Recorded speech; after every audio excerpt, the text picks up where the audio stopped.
अस्सलाम वालेकुम स्टूडेंट्स, ने क्या हाल। अच्छा स्टूडेंट, हमने एफएससी पार्ट 1 का चैप्टर नंबर 4 स्टार्ट किया था। तो पीछे हमने एनर्जी के ऊपर बात की थी कि किनेटिक एनर्जी क्या है, उसके एमसीक्यूज और न्यूमेरिकल को। देन हमने पोटेंशियल एनर्जी के ऊपर डिटेल से बात की थी कि पोटेंशियल एनर्जी क्या है, क्या उसकी वैल्यू आती है, क्या उसका असल मीनिंग है, और हमने उसके रिलेटेड एमसीक्यूज और न्यूमेरिकल को भी सॉल्व किया था जो कि कैट और एमकैट में रिपीट होते थे। तो आज का जो हमारा टॉपिक है वो हमारे पास है वर्क एनर्जी थ्योरम। स्टूडेंट, बहुत ही इंटरेस्टिंग और मज़े का टॉपिक है। हमें नाम से ही पता चल रहा है कि वर्क एनर्जी थ्योरम, मतलब कि ये ऐसा थ्योरम है जो कि वर्क और एनर्जी को इकट्ठा करता है, उनको जोड़ देता है, उनको कंबाइन करता है। ये पहले तो हम ये देखेंगे कि वर्क एनर्जी को कैसे जोड़ देता है, कैसे उनको रिलेट करता है। देन हम इसको प्रूव करेंगे और ऐसे इसका फील लेंगे। तो मेरा नाम जाहिद इमरान और आपका ये चैनल फिजिक्स एकेडमी। तो चलें शुरू करते हैं वर्क एनर्जी थ्योरम को। तो स्टूडेंट, वर्क सबसे पहले तो देखते हैं कि वर्क हमने क्या बात है। हमने चौथे चैप्टर के स्टार्ट में वर्क के ऊपर बात की थी कि जब भी किसी ऑब्जेक्ट के ऊपर फोर्स लगे, स्टूडेंट क्या, जब भी किसी ऑब्जेक्ट के ऊपर फोर्स लगे और ये वाला ऑब्जेक्ट इसी फोर्स की डायरेक्शन में मूव करे, तो देन हम कहते हैं कि इस ऑब्जेक्ट ने वर्क किया बाय द फोर्स। क्या स्टूडेंट, निशानी ये है, कंडीशन ही वर्क की ये है कि जब ये वाला ऑब्जेक्ट इस फोर्स की डायरेक्शन में मूव करे। अगर हमारे पास डिस्प्लेसमेंट का कंपोनेंट कहीं और हो तो हम उस डिस्प्लेसमेंट का वो वाला कंपोनेंट पकड़ते हैं जो कि फोर्स की डायरेक्शन में हो, तो उन दोनों को इकट्ठा कर देते हैं, तो हमारे पास वर्क आ जाता है। और एनर्जी जो होती है वो किसी भी ऑब्जेक्ट की, किसी भी बॉडी की काम करने की सलाहियत होती है। जितना ही ज़्यादा एनर्जी उतनी ही उस ऑब्जेक्ट में काम करने की सलाहियत ज़्यादा होती है। अब जो थ्योरम इस दोनों क्वांटिटी को जोड़ता है, इकट्ठा करता है, कंबाइन करता है, उस थ्योरम का नाम है वर्क एनर्जी थ्योरम। स्टूडेंट, अब ये कहता क्या है? वो ये कहता है कि हमारे पास जब भी किसी ऑब्जेक्ट में एनर्जी आएगी, स्टूडेंट क्या कहता है कि अगर हम किसी ऑब्जेक्ट के ऊपर वर्क करें, क्या करें, काम करें, वर्क करें, फोर्स लगाएं, डिस्प्लेसमेंट हो, किसी भी ऑब्जेक्ट के ऊपर वर्क करें, तो वो ये कहता है कि ये जो वाला वर्क हमने किया है ये उस ऑब्जेक्ट की एनर्जी को चेंज कर देता है।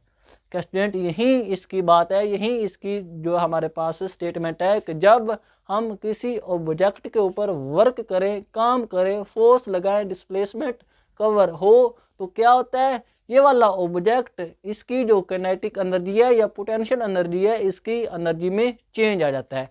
अब वो चेंज कैसे आता है? वो इस वर्क डन की वजह से आता है। तो क्या हमें पता चला कि वर्क क्या करता है, किसी भी ऑब्जेक्ट की काइनेटिक एनर्जी को चेंज कर देता है।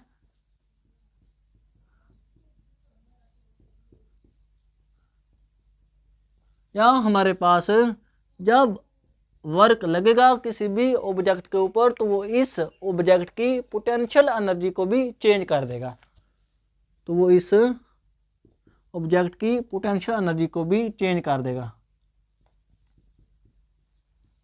ये तो थी इसकी स्टेटमेंट। और बच्चे अक्सर गलती करती हैं जब वो हमारे पास एमसीक्यूज और न्यूमेरिकल इसमें से रिपीट होते हैं। हम नेक्स्ट लेक्चर में उन्हीं को डिस्कस करेंगे कि कौन कौन से एमसीक्यूज और किस तरह के न्यूमेरिकल इसमें से आ सकते हैं। बच्चे अक्सर यहाँ पे ये गलती कर देते हैं कि वो वर्क को ऐसे लिख देते हैं, काइनेटिक एनर्जी के, और वर्क को लिख देते हैं पोटेंशियल एनर्जी के। स्टूडेंट, ये हमारे पास बात बिल्कुल गलत है, क्योंकि वर्क काइनेटिक एनर्जी के इक्वल नहीं होता, वर्क पोटेंशियल एनर्जी के इक्वल नहीं होता।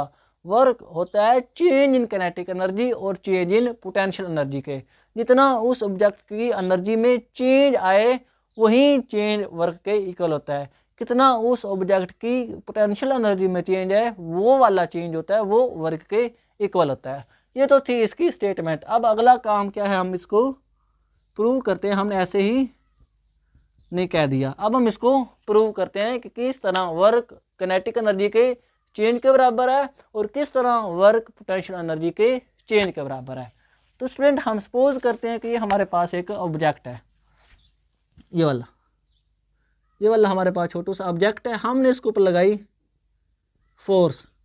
जब हमने इसके ऊपर फोर्स लगाई तो ये वाला ऑब्जेक्ट इस डायरेक्शन में मूव करना स्टार्ट कर दिया, ये वाला ऑब्जेक्ट इस डायरेक्शन में मूव करना स्टार्ट कर दिया। तो जब फोर्स लगी डिस्प्लेसमेंट हुआ, तो क्या मतलब वर्क भी हुआ। तो यहाँ से हमारे पास जो इक्वेशन ऑफ मोशन है, सपोज करो इसकी जो वेलोसिटी इधर थी वो v इनिशियल थी, जब फोर्स लगी तो यहाँ पर पहुँचने के बाद इसकी जो वेलोसिटी है वो vf होगी।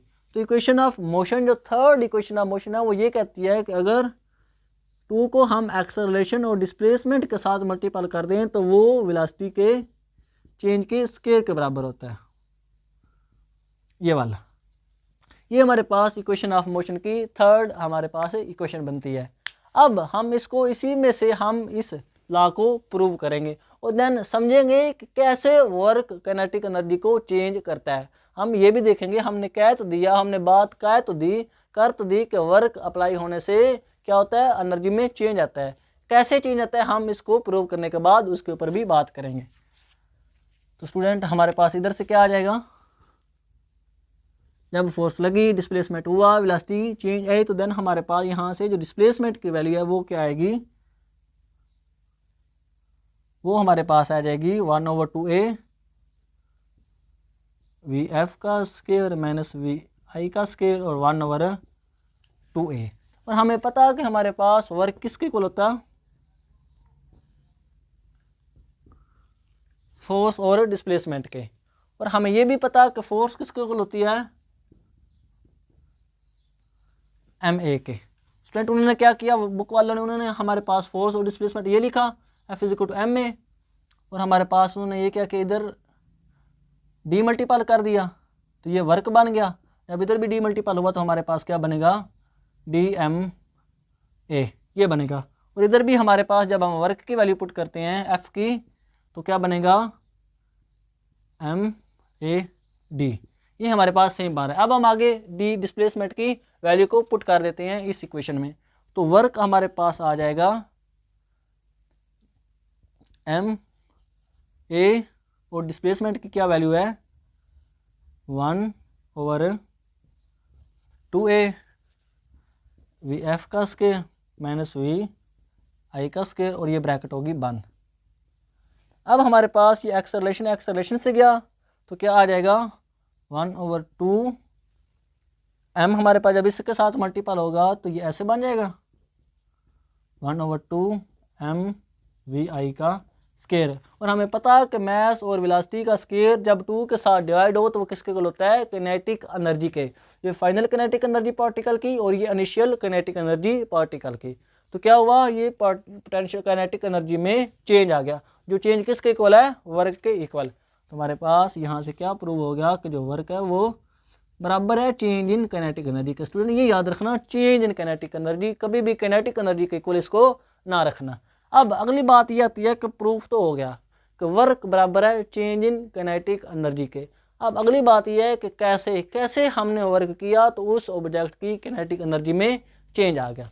तो स्टूडेंट होता ये है कि वर्क क्या है, वर्क हमारे पास फोर्स ही तो है ना स्टूडेंट, फोर्स और डिस्प्लेसमेंट का प्रोडक्ट है। मतलब जब किसी ऑब्जेक्ट के ऊपर फोर्स लगे तो ये वाला ऑब्जेक्ट इस फोर्स की डायरेक्शन में मूव करे, डिस्प्लेसमेंट कवर करे, वेलोसिटी जब होगी तभी तो वो उसका डिस्प्लेसमेंट होगा। तो स्टूडेंट इधर पहले ध्यान करें कि काइनेटिक एनर्जी किसकी इक्वल होती है 1/2 mv का स्क्वायर। स्टूडेंट ये भी कांस्टेंट, ये भी कांस्टेंट मैथ भी। तो काइनेटिक एनर्जी टोटली डिपेंड कर रही होती है वेलोसिटी के ऊपर। तो जब हम वर्क करते हैं मतलब फोर्स लगाते हैं तो फोर्स की वजह से ऑब्जेक्ट की वेलोसिटी में चेंज आता है, क्योंकि हमने न्यूटन का दूसरा लॉ अभी देखा कि जब फोर्स लगती है तो एक्सेलरेशन आता है। वो स्टूडेंट एक्सेलरेशन है क्या, एक्सेलरेशन ही तो वेलोसिटी का चेंज है। जब वेलोसिटी में चेंज आता है तभी तो एक्सेलरेशन प्रोड्यूस होता है। तो वेलोसिटी में चेंज की वजह से ऑब्जेक्ट की काइनेटिक एनर्जी में चेंज आ जाता है। ये उसका असल मीनिंग होता है कि क्यों वर्क बराबर होता है चेंज इन काइनेटिक एनर्जी के, क्योंकि वर्क होते उस वक्त है जब फोर्स लगे, जब फोर्स लगेगी तो एक्सेलरेशन होगा, और एक्सेलरेशन क्या है, वही तो वेलोसिटी का टाइम के साथ चेंज है। और जब वेलोसिटी का टाइम के साथ चेंज है तो उस वक्त बॉडी में काइनेटिक एनर्जी का चेंज लाजमी आएगा, ज़रूर आएगा, और वर्क बराबर हो जाएगा चेंज इन काइनेटिक एनर्जी। ये था हमारे पास पहला थ्योरम, पहला जो हमारे पास इसकी स्टेटमेंट थी कि वर्क बराबर है change in kinetic energy. Student आप नोट कर लें। अब हम बात करेंगे जो नेक्स्ट इसका स्टेटमेंट है। हम नेक्स्ट स्टेटमेंट को लिखते हैं। वो ये कहता है कि जब नेक्स्ट स्टेटमेंट है कि जब हम वर्क करें तो क्या होगा, वो वाला वर्क पोटेंशियल एनर्जी में कन्वर्ट हो जाएगा। सिंपली इसका ये मतलब कि जब हम किसी ऑब्जेक्ट के ऊपर वर्क करें तो वो वाला वर्क क्या होगा, पोटेंशियल एनर्जी में कन्वर्ट हो जाएगा। हम स्टूडेंट ये कहते हैं कि सपोज करो पहला ऑब्जेक्ट, एक ये हमारे पास अर्थ होगी। सपोज करो एक ऑब्जेक्ट पहले का इधर पड़ा हुआ है और उसके पास 5 जूल की एनर्जी है। जब हमारे पास ये इधर हाइट के ऊपर पहुंच गया, एच हमारे ये इसके H1 है और ये इसकी हमारे पास H2 हो जाएगी। ये हमारे पास H2 हो जाएगी और ऑब्जेक्ट क्या हो गया, इधर से इधर पहुंच गया और इधर हमारे पास इसकी एनर्जी होगी 10 जूल। तो हमारे पास ये जो एनर्जी में चेंज आया है 5 से 10 हो गई है। ये चेंज क्यों आया, क्योंकि हमने इस ऑब्जेक्ट के ऊपर काम किया स्टूडेंट। हमने इस ऑब्जेक्ट को यहाँ से पकड़कर यहाँ लाए हैं। ये वाला जो हमने काम किया है ये इसकी पोटेंशियल एनर्जी के चेंज के बराबर है। जितना हमने काम किया उतनी उस ऑब्जेक्ट की पोटेंशियल एनर्जी में चेंज आ जाएगा। अब हम इसको प्रूव करते हैं। तो ये चेंज किसकी वजह से आया, हमारे पास वर्क की वजह से। तो हमने पता कि स्टूडेंट हमारे पास वर्क किसके इक्वल होता है, एफ और डिस्प्लेसमेंट। जब एक डायरेक्शन में दोनों हों तो उस वक्त क्या होगा, फोर्स और डिस्प्लेसमेंट के दरमियान एंगल 0, तो वो 1 के इक्वल आ जाएगा। अब फोर्स हमारे पास क्या है, एम जी वेट की फोर्स है और डिस्प्लेसमेंट हमारे पास क्या है, इधर से लेकर इतना हुआ है ये वाला स्टूडेंट। तो अगर हम H2 और जो H1 है उसको माइनस कर दे, H2 ये स्टूडेंट अगर सारी है ना, हमारे पास डिस्प्लेसमेंट है ये वाला डिस्प्लेसमेंट है। अगर हम इस सारे में से ये इसको माइनस कर दें तो यही पीछे हमारे पास आएगा ना, माइनस H1। तो यहाँ से हमारे पास क्या होगा, mgH2 mgH1 और यही हमारे पास इक्वल होता है चेंज इन पोटेंशियल एनर्जी के। Student change in potential energy लिखना है, सिंपली पोटेंशियल एनर्जी आपने कभी भी नहीं लिखना, क्योंकि वर्क हमेशा ऑब्जेक्ट की एनर्जी को ही चेंज करता है। तो ये था हमारे पास वर्क एनर्जी थ्योरम और यही इसकी स्टूडेंट ब्यूटी है कि ये एनर्जी और वर्क को आपस में रिलेट कर देता है, कंबाइन कर देता है और ढेर सारी प्रॉब्लम हमारे पास ईजी हो जाती हैं, आसान हो जाती है फिजिक्स में। नेक्स्ट टाइम इसके MCQs और न्यूमेरिकल को देखेंगे तो आपको पता चल जाएगा कि किस तरह हमारे पास लंबी लंबी कैलकुलेशन ऐसे छोटी सी इक्वेशन में हम कर सकते हैं। अगर एनर्जी गिवन हो तो हम वर्क निकाल सकते हैं, अगर वर्क गिवन हो तो हम एनर्जी को कैलकुलेट कर सकते हैं। तो आई होप इस हवाले से आपके सारे कंसेप्ट क्लियर हो गए हैं। आज के लिए इतना ही, इंशाल्लाह मिलेंगे अगली वीडियो में। ओके, अल्लाह हाफ़िज़।